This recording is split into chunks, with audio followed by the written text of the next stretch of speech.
Eu estava com o seguinte desafio aqui, enquanto estava isolado de vocês, de tentar ouvir os grupos, né? Não sei se você já tentou fazer isso. Tem duas pessoas falando ao mesmo tempo, você tentando desligar a mente em um e se concentrando em outro, né? Então, eu estava tentando me concentrar no grupo de João e tentando me concentrar no grupo de Arthur e Raquel, para ver o que é que vocês falavam. O que eu achei interessante foi que vocês discutiram coisas do que eu vou falar, que eu poderia passar por cima se os dois grupos tivessem tocado.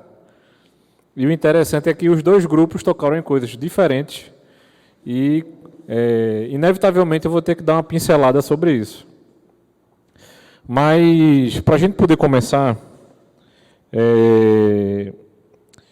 a gente pode pensar que trabalho se divide em 4 aspectos.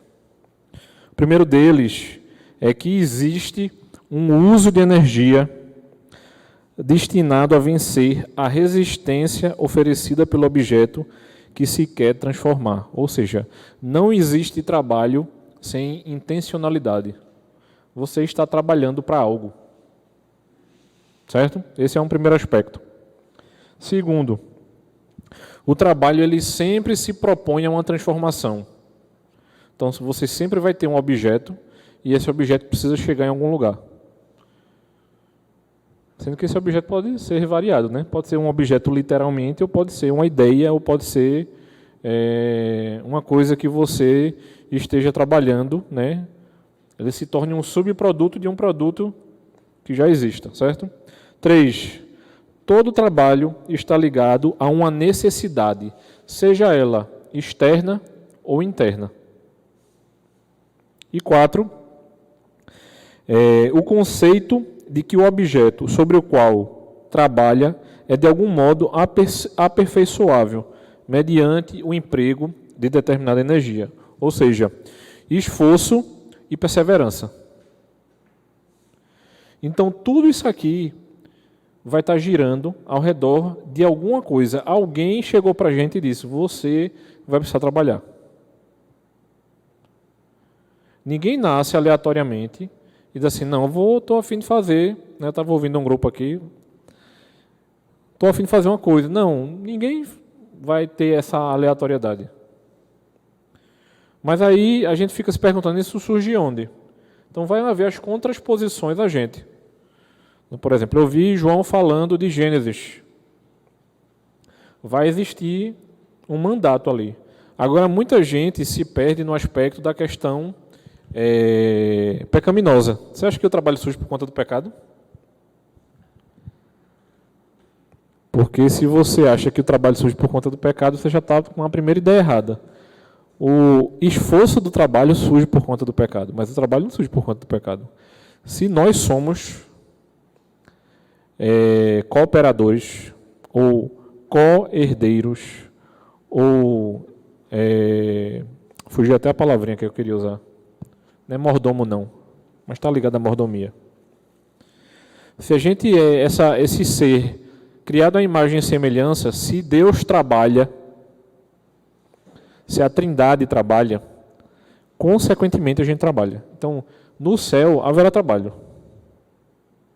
Agora, o que a gente sofre por conta do pecado é uma outra história. Porque, por exemplo, se você gosta de acordar cedo, meu irmão, é um problema seu. Que eu odeio acordar cedo. Mas, nem todo mundo é feito Hugo, certo? Vai dormir 3 horas da manhã e acorda obrigatoriamente às 5. Isso acontece em alguns lugares, né? E eu diria que existem níveis de psicopatia, certo? Pessoas que gostam de acordar cedo, pessoas que gostam de fazer exercício físico muito cedo, pessoas que tomam café sem açúcar, e aí você vai graduando, entendeu? Pessoas que gostam de fazer burpee, aí você vai, entendeu? Graduando os níveis de psicopatia da pessoa. Mas isso aí é uma outra conversa. Mas voltando aqui. Então, quando eu me perco e me esqueço dessa questão de que a Trindade trabalha, a gente é feito à imagem e semelhança, para que a gente possa trabalhar também, a gente vai começar a se perder nas proposições que vão surgindo. Uma delas, e aí eu estou trazendo a gente um pouco mais para perto, eu não vou me ater, por exemplo, ao que os gregos pensavam, vou dar uma tocadinha, mas eu vou trazer a realidade para a reforma. Por quê? Porque a reforma protestante é onde traz de novo o conceito de trabalhar para a glória de Deus. Certo? Então, eu não vou dizer que houveram não sei quantos mil anos perdidos nessa história, não. Mas houve um distanciamento. E eu diria que a gente tem vivido esse distanciamento novamente. Certo? E aí, eu quero que a igreja pensava na Idade Média. Eu estou falando da igreja pré-reforma, certo? Na Idade Média, há uma certa forma, um retorno à ideia grega, considerando o trabalho no sentido manual, de que uma arte mecânica como sendo algo degradante para o ser humano. Aí, ou seja, já começa a confusão. A gente sofre por conta do pecado. Então, o problema não é o trabalho. A gente está vivendo num mundo corrompido, certo? E aí tem essa ideia de inferioridade. Em contrapartida, vai existir uma ideia de ócio, de descanso, de repouso, de uma vida contemplativa que ainda assim a gente constrói isso hoje em dia, porque as pessoas vão dizer assim, se esforce porque lá na frente você vai aproveitar. Eu não deveria estar aproveitando agora? Está entendendo? Que a gente vive nesse melaço de ideias gregas, de ideias pré-reforma e de outras ideias que vão surgindo ao longo dos anos, e isso vai fazendo com que a gente se perca. Então, por exemplo, essa ideia de aposentadoria, na minha cabeça só tem uma coisa, um aspecto. Você se aposenta para poder servir mais a Deus, mas você vai continuar trabalhando. Porque se a ideia do trabalho ele estiver completamente conectada à remuneração, o trabalho que nós fazemos na nossa casa, ele não vale de nada.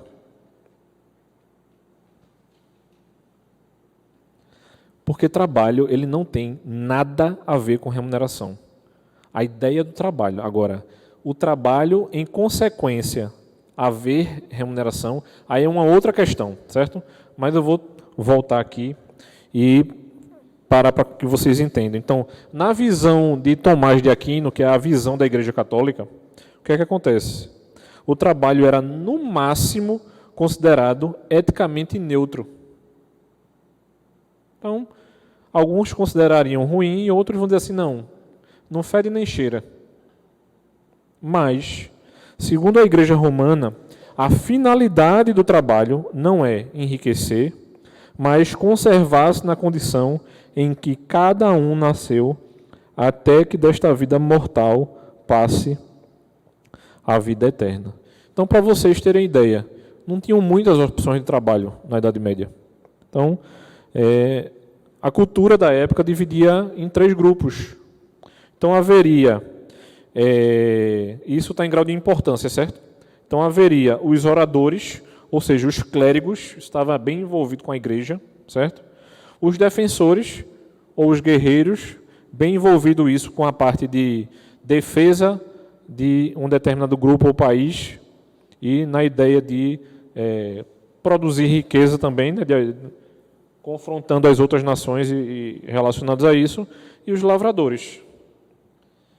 Aí tu para e se pergunta, então quer dizer que não havia comércio? Havia, mas eles eram desconsiderados nesse aspecto.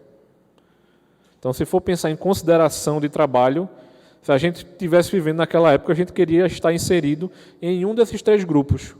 Com toda certeza, com a nossa mente de hoje, a gente não ia querer ser comerciário, porque não traria status para a gente. Então, para a gente ver como a cultura muda e a gente acha que tem muito a ver ou não envolver com coisas e ideias culturais, quando, na verdade, a gente tem um aspecto cultural muito profundo aqui sendo envolvido, certo? E aí a gente tem Lutero e Calvino aparecendo no início do século XVI, e aí eles entram em acordo, né, com relação à responsabilidade do homem de cumprir a sua vocação através do trabalho. E aí uma outra confusão, a gente confunde vocação com coisas que a gente gosta hoje em dia. Então a ideia de vocação de Lutero e Calvino não tem nada a ver. Porque a vocação naquela época poderia ser uma coisa adquirida. Então, meu pai poderia ser um açougueiro e eu ser ensinado a ser açougueiro também. Ou se minha família fosse abastada, eu poderia estudar direito, assim como Calvino estuda, ou como o próprio Lutero é conduzido para ser um clérigo. Então, assim, muitas das decisões não eram tomadas por você. Você vai ser o quê? Não, vou fazer um teste de aptidão.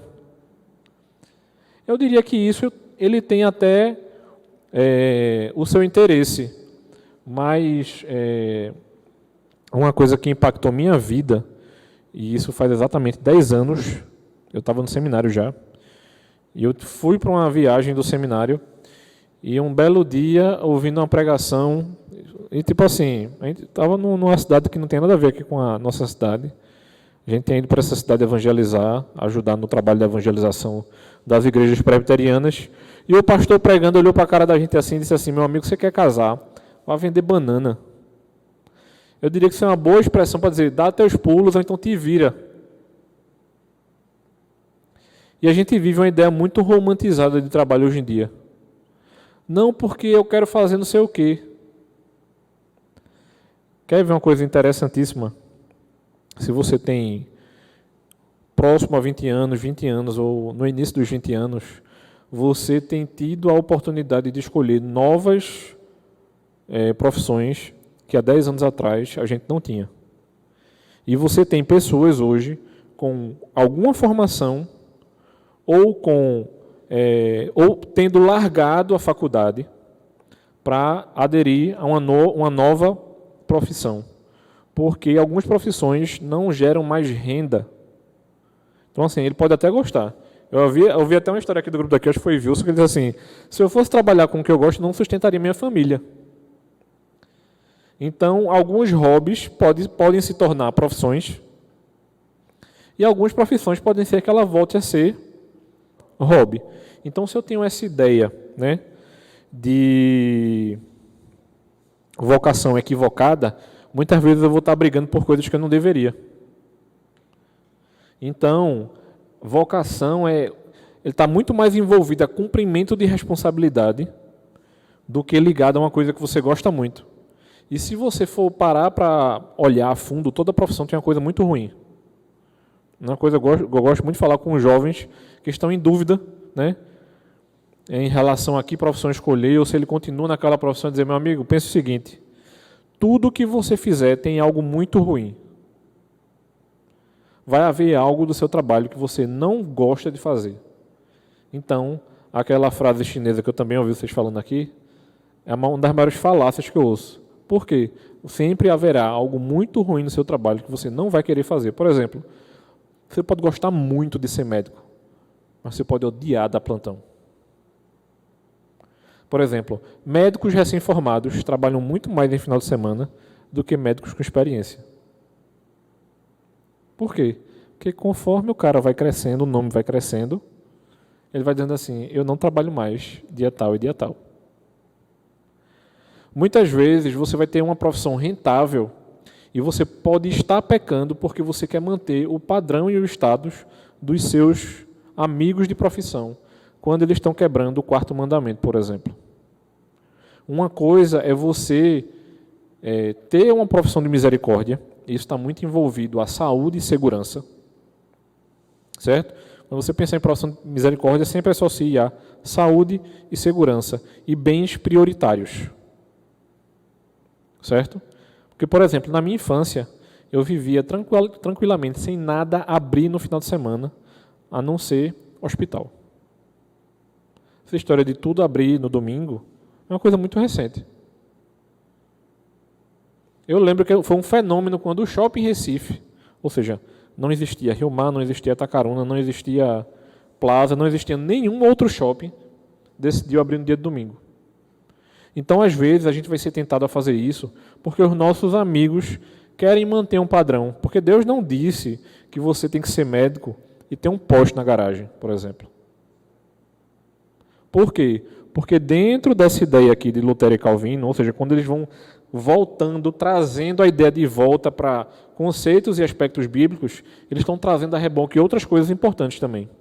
E aí, Calvino vai dizer o seguinte: se seguirmos fielmente o nosso chamamento divino, ou seja, a ideia de cumprir a responsabilidade de trabalhar, porque todos devem, independente se será remunerado ou não, certo?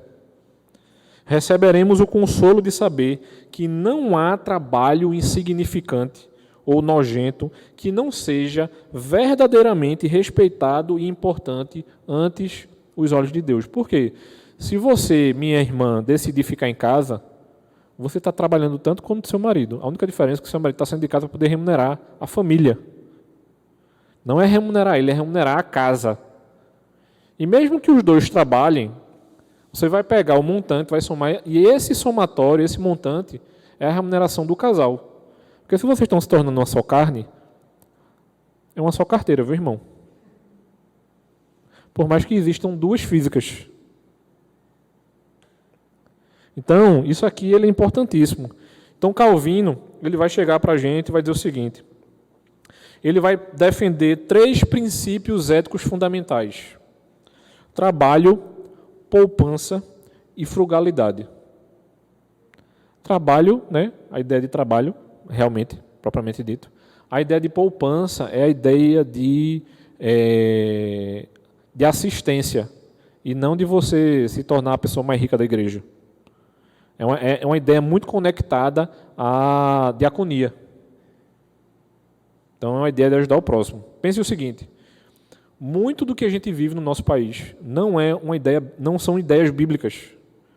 Então, por exemplo, saúde pública não é uma ideia bíblica, ensino público não é uma ideia bíblica, o Estado dando suporte às famílias não são ideias bíblicas. Então, vou trazer um fato importante aqui para a gente. Estados Unidos colonizado por protestantes, certo? Não estou falando de agora, não, estou falando lá para trás. Então, as grandes universidades hoje em dia, seja ela qual for que você pensar, foram fundadas por protestantes, mesmo que hoje elas em dia sejam faculdades liberais, universidades liberais. Mas ela foi fundada lá atrás por protestantes. Então, quem sustentava o hospital, a escola e a universidade eram as famílias da igreja. Então, essa ideia de poupança aqui está muito associada a isso. Então, por exemplo, muitos conhecem aqui a Igreja Reformada. Não a Igreja Reformada que eu falo, das denominações reformadas. É a denominação chamada Igreja Reformada, certo? No caso do Brasil, a Igreja Reformada do Brasil, a IRB. Então, por exemplo, a IRB, ela defende que as famílias da igreja, tendo filhos ou não, e isso vem da Igreja Reformada de fora, eles deveriam criar uma escola e se envolver com a escola financeiramente e dando tempo a essa escola. Então é como se fosse um modelo mais híbrido aí de escola privada e de homeschooling. Você tem as famílias da igreja se envolvendo diretamente com a educação das crianças da igreja. Então você tem as pessoas que têm maior renda investindo pesadamente. Então, por exemplo, Ronaldo falou outro dia aí de uma marca de cerveja chamada Guinness. Eles apoiam missões justamente por ser de família protestante muito antiga e justamente tendo essa ideia de poupança. Então, se Deus tem nos dado muito, a gente vai investir muito no reino em aspectos e situações diferentes. Então, por exemplo, essa ideia de INSS, para mim, é uma das maiores falácias que pode ter. Estava conversando com um amigo meu, semana, ele disse assim, Rodrigo, 80% das famílias brasileiras não sabem administrar o dinheiro que têm. Então, eu não estou equiparando pobreza e riqueza. Por quê? Se eu tenho pobres na igreja, é a própria igreja que deveria estar apoiando. Então, a ideia de Paulo a Timóteo, que ele diz assim, apoie primeiro os da sua casa, depois os da fé, e se der os de fora, é a ideia bíblica. Então, se Deus tem me dado mais do que a Mateus, e eu vejo Mateus passando necessidade, pode ser que eu tenha uma briga aí entre ajudar algum familiar meu que esteja precisando e Mateus. Se ninguém aqui puder ajudar, aí eu vou acionar a diaconia da igreja. Mas eu não vou adicionar a diaconia da igreja se eu posso ajudar Mateus, não. Mas a gente tem a cabeça, a mente tão assistencialista de que o meu dízimo resolve isso. Se eu não tenho dinheiro para pagar acampamento, o meu dízimo resolve isso. E se alguma coisa na igreja for cobrada e eu não quiser pagar, e aí não tem nada a ver com você não ter dinheiro e precisar de ajuda, mas se eu não quiser pagar, alguém vai pagar por mim. E eu lembro de um caso como se fosse hoje aqui na igreja. A pessoa não tinha dinheiro para pagar um acampamento no final de semana, mas ele saiu e foi para um restaurante aqui. E nesse mesmo dia, ele gastou o dinheiro do acampamento. E aí eu devo ajudar essa pessoa ou não? Então aí são coisas a se ponderar, certo? Não estou nem dizendo que sim nem que não. Estou fazendo com que a gente pense aqui a respeito do que estava sendo corrigido. Então, aqueles que têm riquezas, seja por herança ou por conquista da sua própria indústria e trabalho, devem lembrar-se de que o excedente não deve ser usado para intemperança ou luxúria, mas para aliviar as necessidades dos irmãos. Então, eles vão corrigindo até a avareza da própria igreja. Então, Calvino vai dizer que a riqueza residia em não desejar mais do que se tem e a pobreza, o oposto. Deus coloque o meu coração dentro do equilíbrio, porque eu posso pensar ser pobre e não ser. Às vezes, simplesmente, a gente está administrando mal o dinheiro que a gente tem. E Deus tem nos dado aquilo que Ele acha que a gente deve ter. Né? Já diria aquela paráfrase, né, do Salmo 23. Aquilo que eu não tenho, eu não preciso. Então, se eu não preciso, para que eu estou pedindo? E aí, uma outra ideia. A nossa prosperidade, ela é semelhante à embriaguez do que adormece as almas. Então, quando a gente chega aqui nesse ponto, a gente vai olhar, por exemplo, para o Salmo 62, versículo 10. E o Salmo 62, versículo 10 vai nos lembrar o seguinte: pôr o coração nas riquezas significa mais do que simplesmente cobiçar a posse delas. Implica ser arrebatado por elas a nutrir uma falsa confiança. E aí vai ser lembrado que é invariavelmente observado que a prosperidade e a abundância engendram um espírito altivo, levando prontamente os homens a nutrirem presunção em seu procedimento diante de Deus e assim precipitarem em lançar injúria contra os seus semelhantes. Mas, na verdade, o pior efeito a ser temido de um espírito cego e desgovernado desse gênero é que, na intoxicação da grandeza externa, somos levados a ignorar quão frágeis somos e quão soberba e insolente nos exaltamos contra Deus. Então, por isso que a Bíblia vai dizer que existe uma probabilidade muito grande de um camelo passar pelo buraco de uma agulha do que um rico que entrar no reino do céu. Porque o problema não é a riqueza, mas é como ele se perdeu envolto àquilo que Deus permitiu. Existem ricos que glorificam a Deus? Sim. Agora, sabe o que é interessante? Tem rico que não é soberbo, é uma pessoa piedosa a Deus, mas ele é tão rico que você vai achar que ele é soberbo. Então você vai, na sua caminhada cristã, conhecer pessoas muito ricas que podem ter jatinho, podem ter helicóptero ou um carro muito caro, mas eles investem tanto no reino de Deus que você nunca fará ideia e você vai dizendo assim, rapaz, esse cara podia pegar esse carro e vender, né? E eu só me lembro de Eclesiastes e a possibilidade dos banquetes que Salomão fazia,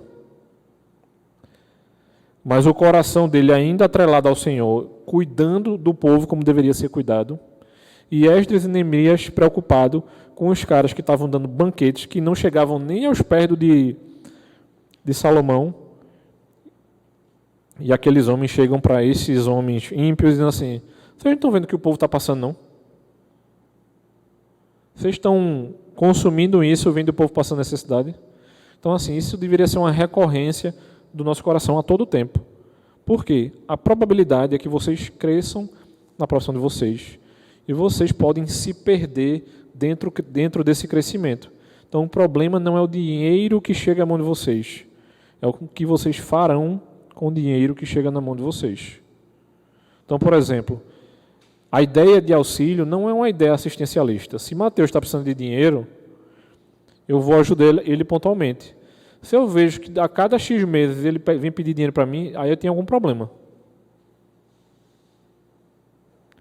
Então vão aparecer pessoas falando mal da igreja, porque a igreja não a ajudou. Mas as pessoas ou a membresia muitas vezes não vai saber que aquela pessoa já foi ajudada X vezes. Aquela história, não se caminhou 1 milha com aquela pessoa não, se caminhou muitas milhas com aquela pessoa. Mas o que é mais fácil a gente, né, procurar saber o que está acontecendo ou estar ouvindo a história sem estar ouvindo do outro lado, né? Então, se a gente quer ser servos dependentes que trabalham como devem, a gente precisa entender o seguinte: um verdadeiro cristão, ele não deverá atribuir nenhuma prosperidade à sua própria diligência, trabalho ou boa sorte, mas antes ter sempre presente que Deus é quem prospera e abençoa. Quem vai permitir a nossa prosperidade é o Senhor. Então, a gente pode ter um trabalho muito simples e Deus pode permitir realmente muita prosperidade. E às vezes, Deus permite que a gente tenha uma super ideia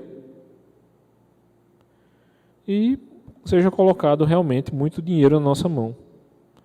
Então, assim, em determinados momentos, a gente vai se deparar com pessoas muito ricas dentro da igreja e um coração de servo muito grande ajudando a igreja.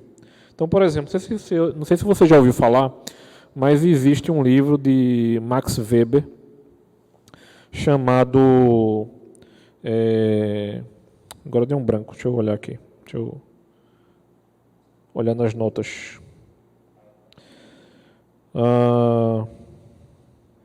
Ética protestante e o espírito capitalismo, um negócio desse, né? Weber vai dizer o seguinte: ele vai analisar o progresso econômico, mas ele não vai conseguir captar esse aspecto fundamental do protestantismo. Ele vai enfatizar o trabalho, não simplesmente pelo dever ou vocação. Ele achava que o X da questão da reforma estava aí. Mas ele não entendeu que o trabalho do cristão dá certo porque ele está fazendo para a glória de Deus. Então, meu irmão, se o seu primeiro trabalho foi de balconista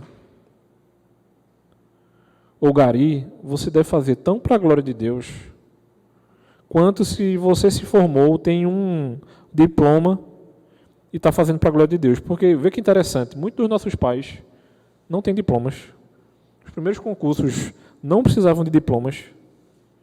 E os nossos pais não sustentaram para a glória de Deus. Aí a gente caiu numa segunda falácia.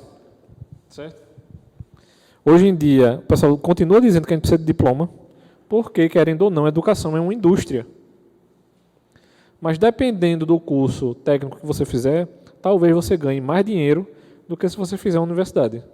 Então, talvez, hoje, você não precise de um curso superior. Isso já foi status lá atrás. Alguns dos nossos pais realmente precisaram disso. Alguns de nós até precisem. Né? Ninguém vai aceitar um médico que não fez faculdade de medicina.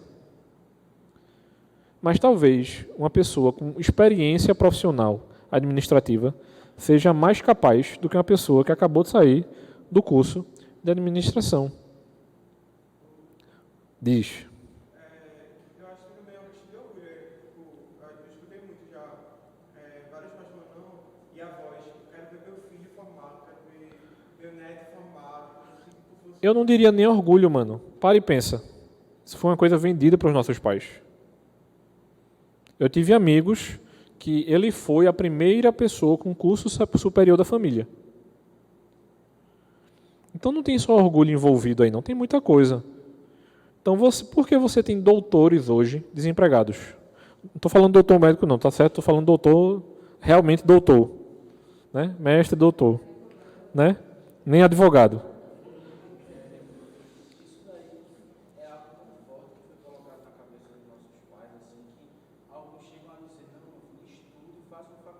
ser alguém na vida. Como se você não fosse ser ninguém se não tivesse um diploma. Agora sim, se você está no 8º período de um curso de 10, me ajude, né? Por favor, tu vai perder 4 anos da tua vida por causa de mais um. Então, assim, eu diria que tem cursos que eles são coringas. Uma pessoa com a faculdade de administração, ela pode trabalhar com muita coisa, meu amigo. Eu tenho amigos hoje que são cineastas, por exemplo, e administram bem a sua empresa porque ele fez um curso de administração para áreas. Então, assim, muitas vezes pode ser que lá na frente você descubra uma outra coisa, comece a trabalhar com uma outra coisa, mas a grande questão não é o que você faz, nem o que você se apaixona, mas é para quem você está fazendo. Então, né, olhando para a minha vida, dizendo assim, quando eu trabalhava com som, eu tinha que fazer tanto para a glória de Deus, quanto agora que eu sou pastor. Então, mesmo que hajam perspectivas e mudanças na sua vida, você tem que fazer tanto para a glória de Deus, do que já foi feito. Então, assim, quando a gente olha para algumas questões que nos são levantadas e chamam a nossa atenção, a gente precisa se lembrar, por exemplo, né, de que o trabalho, certo? A Escritura vai chamar a nossa atenção de que o trabalho faz parte do propósito de Deus para o ser humano, sendo o objeto da satisfação humana. Por isso que a gente gosta. Não é inverter, não. Você vai gostar e aí você vai fazer. Então, por exemplo, um jovem que não é casado, ele tem a opção de escolher, eu diria que ele tem um pouquinho mais de opção. Porque quando você é casado, meu amigo, você não pensa não, você vai. Você só vai. Mas se você é solteiro, você pode mapear algumas coisas que você pode fazer. Mas normalmente você mapeia por coisas que estão dando certo. Eu tenho visto muitos amigos, muitos irmãos aqui da igreja, migrando para a tecnologia. Por quê? Porque é o que o nosso mundo está se tornando. Mas eu tenho amigos que trocaram de empresa porque ele queria ter vida. Porque num país de terceiro mundo como o nosso, trabalhar bem é trabalhar muito. Mas trabalhar muito, às vezes, é sinônimo de não ter família. E vão chamar a nossa atenção, biblicamente falando, de que você precisa viver a vida comum do lar. Estar com seus filhos, estar com a sua esposa, fazer coisas para a glória de Deus que não envolva nada do seu trabalho. Às vezes eu tenho medo de abrir o computador. Sabe por quê? Porque se abrir eu vou trabalhar. Porque quando eu abro o computador, eu já deixei tanta coisa aberta que quando eu vou trocando as abas do programa, dos programas, eu vou ser lembrado de alguma coisa que precisa ser feita.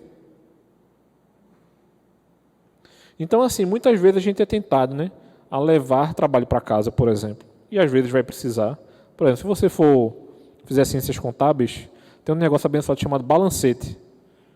Você vai virar umas 3 ou 4 noites no ano para poder fechar, né? Ou dependendo, se você trabalhar com auditoria, vai chegar em determinado momento do ano que você vai passar uns 10 dias sem dormir direito para poder encerrar e concluir a auditoria da empresa. Mas é 10 dias, meu irmão. 5 dias às vezes, não o ano inteiro. Tem um livro da cultura cristã que o título dele é Somos Todos Anormais.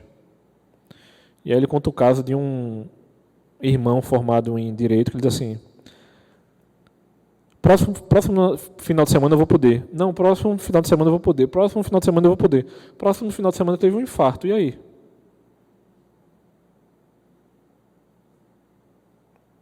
Então, essa lenda da aposentadoria é gaste tempo com coisas que devem ser gastas agora. Vá para a pizzaria com seus amigos. Honre a Deus com as suas amizades. Honre a Deus servindo a Ele na igreja, independente de qual for o ministério. Gaste tempo servindo ao Senhor. Vai ter momentos que você vai ter um pouquinho menos de tempo? Vai. Tanto para a amizade quanto para o serviço. Mas tem coisas que a gente precisa viver desde já. Por quê? Porque o mundo ele vai contar umas histórias, umas lendas para a gente, viva, muito bonitas, e que muitas vezes a gente vai ser tentado a cair. Então, quando a gente olha para isso, a gente precisa ser lembrado, por exemplo, do Salmo 104, versículos 22 e 23, que diz o seguinte: Em vindo o sol, sai o homem para o seu trabalho e para o seu encargo até a tarde. Não tinha luz, né? No Velho Testamento. Energia elétrica, né? Falo, né? Então, normalmente as pessoas acordavam quando o sol aparecia e elas paravam de trabalhar quando o sol recuava. Então, a gente precisa definir alguns limites também. Vão haver aqueles que não vão querer trabalhar, ele está pecando, certo? E vão aqueles que vão trabalhar demais. Uma coisa que eu dizia para uma amiga minha era o seguinte: meu amigo, se você não parar, o Senhor para você. Nem que seja com a doença. E isso não tem nada a ver com profecia e profetada não, minha irmã, é porque Deus não fez a gente para viver dessa maneira. É simples. O nosso físico não foi feito para isso. Então, se eu não respeito a ideia do 6x1 durante a semana e não respeito a ideia de que eu preciso parar X dias no ano para poder recuperar as energias, vai chegar um momento que nada será feito.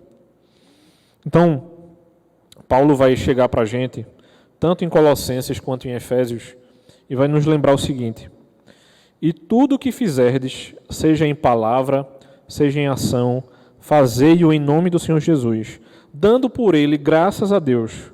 Servos, obedecei em tudo aos vossos senhores, segundo a carne, não servindo apenas sob vigilância, visando tão só agradar homens, mas em singeleza de coração, temendo ao Senhor.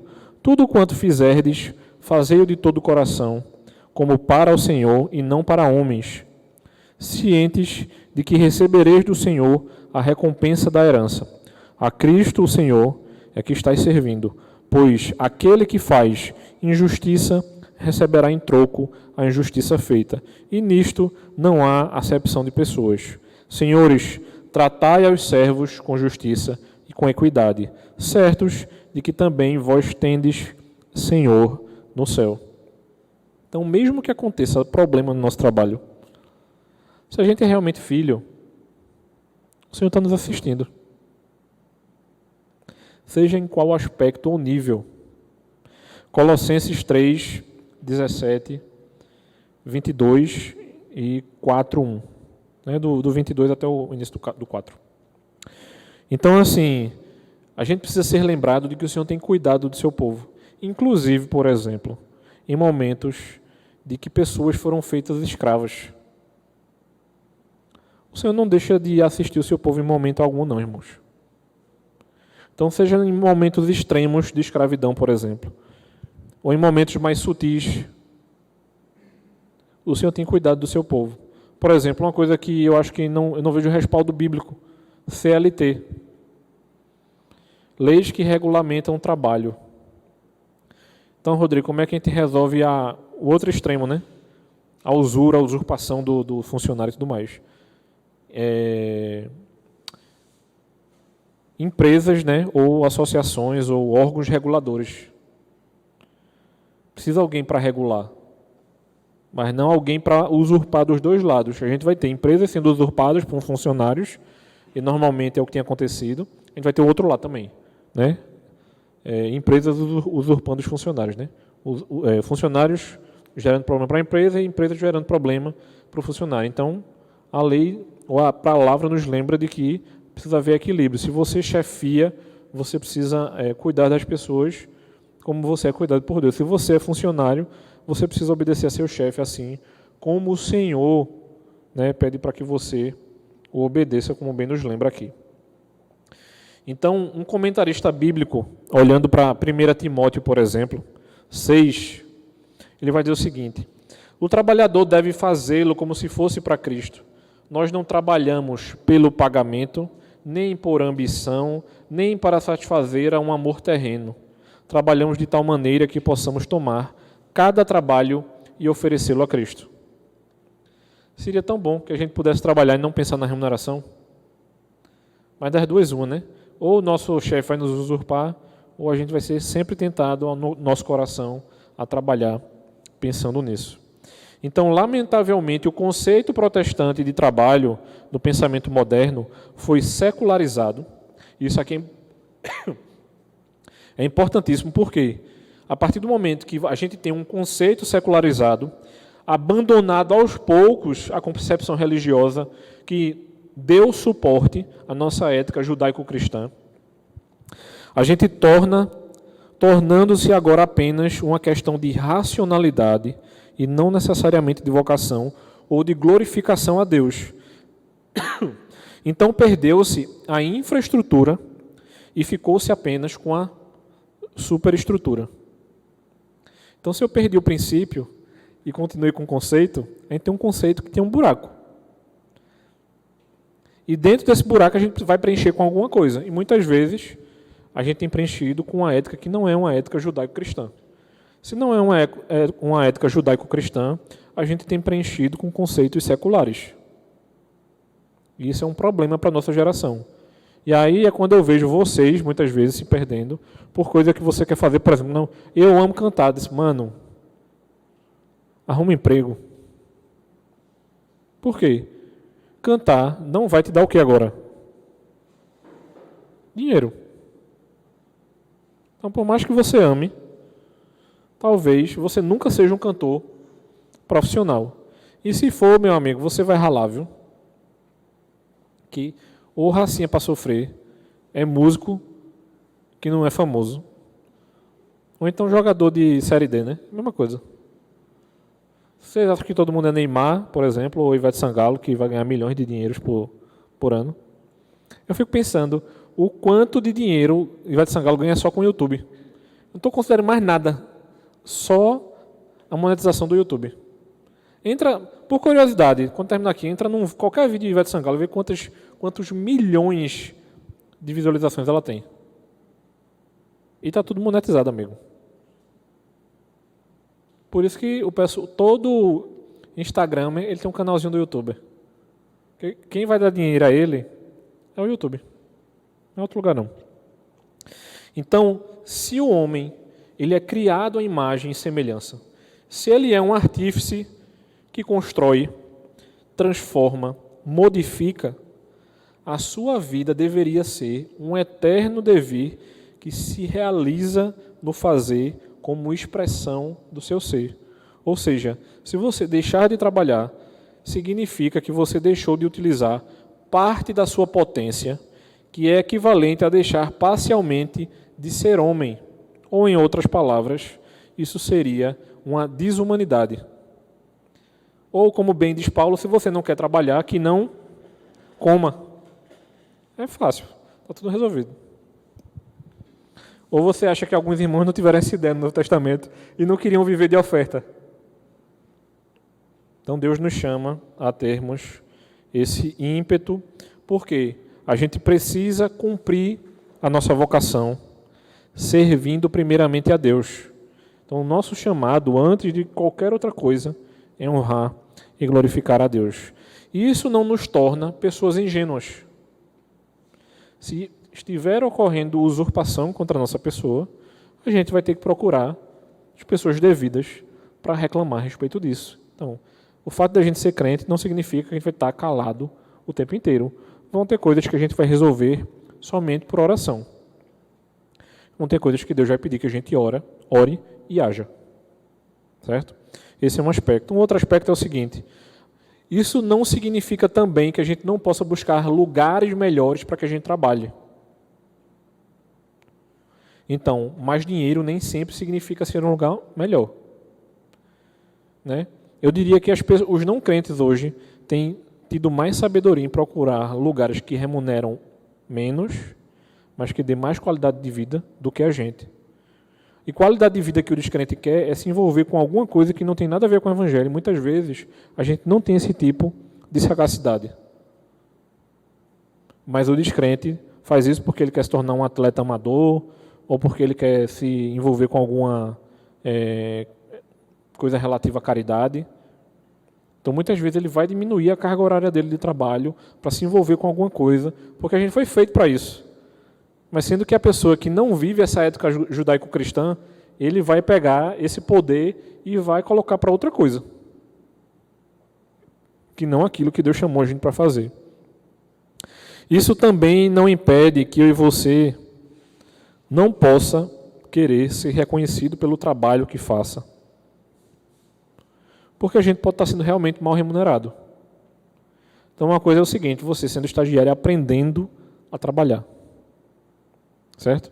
Outra coisa é você estar sendo realmente mal remunerado por uma coisa que você deveria entender. Então, se a gente pudesse resumir, como é que a gente pode ter essa ideia de fé e trabalho de uma maneira mais coesa e bíblica possível?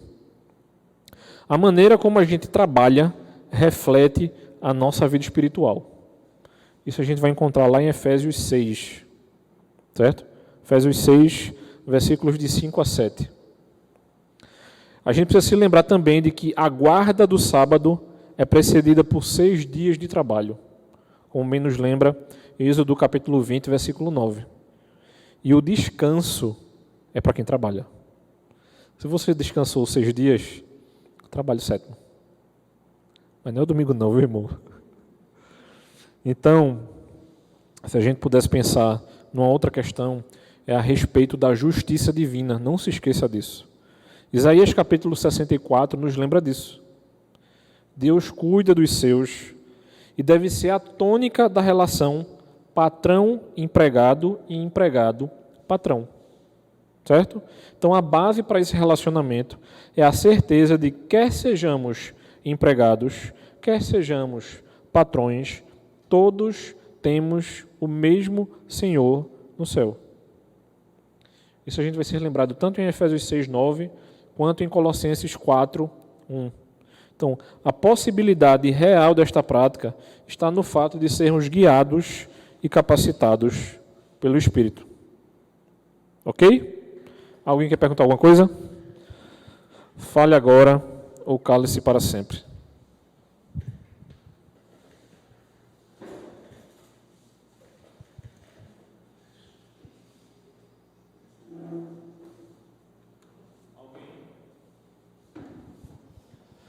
Posso encerrar? Posso orar? Vou levantar. Bora levantar para esticar as canelas um pouquinho. Oremos. Santo e eterno Deus, te agradecemos, Senhor, pela tua bondosa graça que tem cuidado dos teus, Senhor. Cuida dos nossos corações para que a gente não se entregue à avareza, para que a gente não se entregue à preguiça, Pai, para que a gente também não se iluda com aquilo que o mundo tem nos oferecido. Nos ajuda a percebermos o Teu cuidado sobre nós e que a gente Te honre, Pai, com tudo aquilo que podemos fazer e que o façamos, Senhor, para a Tua honra e glória, Pai. Em nome de Cristo, que Te oramos, Pai. Amém.